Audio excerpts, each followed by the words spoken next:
Woke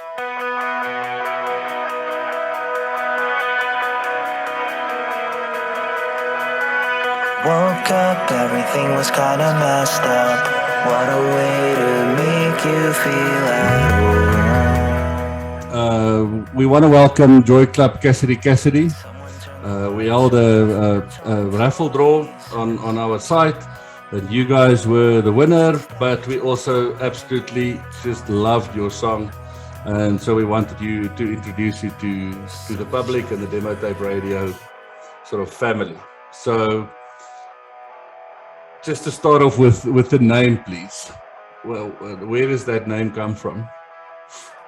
Well, firstly, thanks for having us.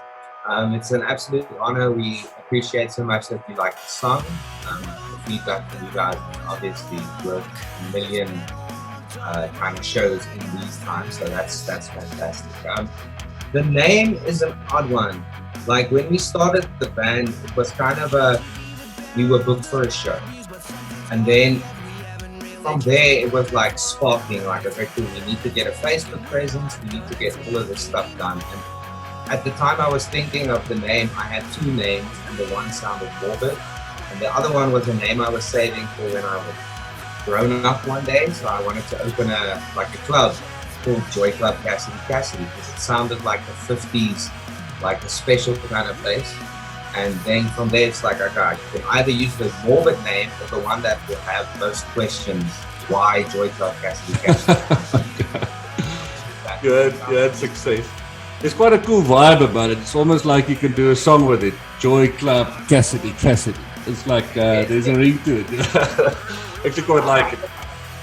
So this is Jordan and Kyle from Joy Club Cassidy. Hi there, guys. Where did the music start? How did the band start? And maybe touch on maybe influences or so. What I hear is a bit of My Chemical Romance, a bit of Blink-182. I don't know if that's an insult maybe to you, but or a good thing. But yeah, I'd like to know the history a bit, and also to see your influences. Yeah. How the band started basically is exactly what Jordan said. They were basically just booked for a gig. I wasn't in the band at this time.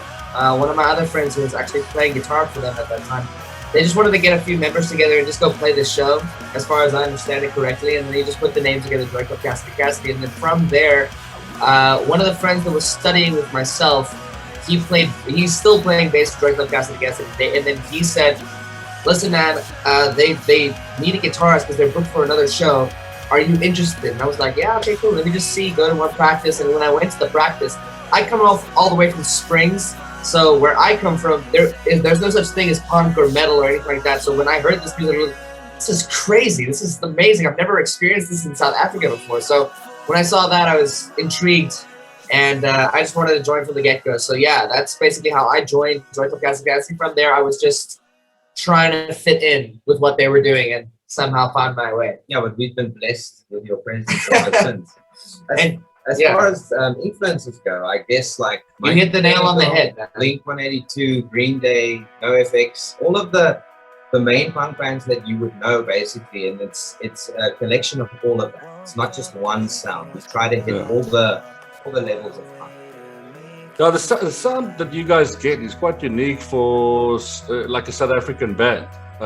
So for me, it just absolutely stood out. It's tremendous. So have you got any like gigs for the next month or so that you would like some of the your fans and so to come and join? We've got the Speedo Fest, which is at Rumors Rock Lounge, I believe is the new one. Yeah. At Rumors, and that is the 24th of September.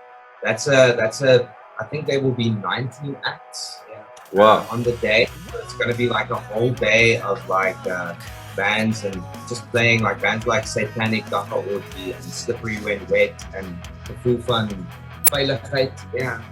Like there's quite a lot of bands that's going to play there. So that's going to be a cool. When are you playing? Do you know already? In the afternoon? No, there's nothing.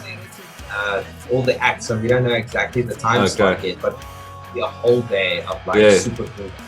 Okay. Very, very cool. And like, where would you guys want to like end up, or what's your dream with your music or with this band? My main thing is just to basically get it heard. I don't necessarily mind the people that don't like it, as long as they've heard it and made that decision. That's fine, because then I know they at least listened to it. Yes. I just wanted to. That's my biggest thing, and then obviously the bonus on top of that, the touring, like going overseas, just going everywhere and just playing these songs that we love. I mean, that's the kind of thing that we love to do, and so yeah. Have you tried to make contact with anybody overseas? Is it an easy thing to get hold of someone there? Thing is, we've also been waiting to drop the album. Like most people always tell you need content. So for the last 3 years, we've been working on, mostly Kyle's been working on, because Kyle's our producer as well. We've been working on the 22-track album. We're releasing an album early 2020.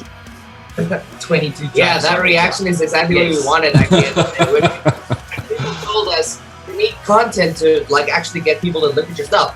Yeah. Okay, we'll give you a whole lot of content. Yeah, It's like a 20.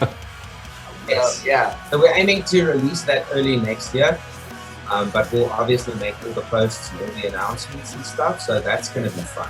Okay. To finally have like, a lot of content out into the world, which is cool.